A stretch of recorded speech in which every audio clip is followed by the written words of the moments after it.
Jadi bapak tangan iku wong jejuduan mung diparingi putra siji ora ana tunggal ya bocah tangan iku dadi pangan utawa dadi memangsanmu. Oh iya tak estoke gawe bapak guru lan kaping pindhone bocah kedono kedine ya dadi panganmu. Bocah kedono kedine iku kan kepiye?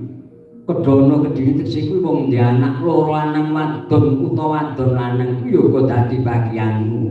Kuwi dadi mangsanmu. Banjur bocah kembang sepasang tegese wong duwe anak loro wadon kabeh ya dadi panganmu. Banjur bocah uger-ugeran tegese wong duwe anak loro lanang kabeh kuwi ya dadi panganmu. Oh iya mestake gawe popo guru. Lan sak mandure bocah sendang kabeh pancuran lan pancuran kabeh sendang kuwi uga dadi panganmu. Kowe werdine piye Bapak? Sendang kabeh pancuran kabeh sendang. Ya kuwi mengkene ya bocah sendang kabeh pancuran tegese wong di anak telu.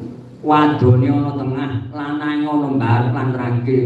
Sendang kabeh pancuran. Yen pancuran kabeh sendang tegese wong di anak telu. Lanang ana tengah wadone mbarep karo ragil ku ya dadi panganmu. Oh ya mestake gawe popo.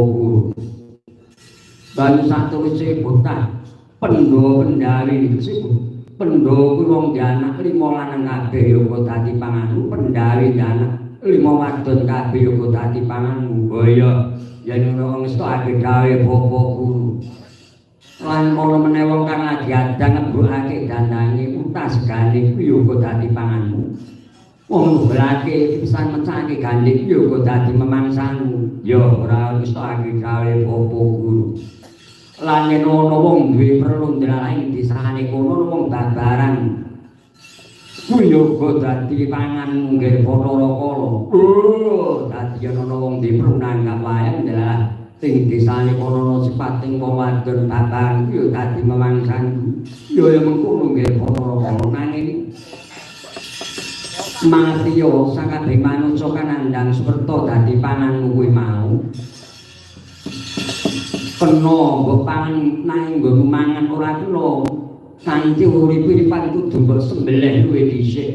Oh dadi yen aku entuk manungsa kanandang seperti carane nggonku mangan kudu tak sembelih luwih dhisik yo.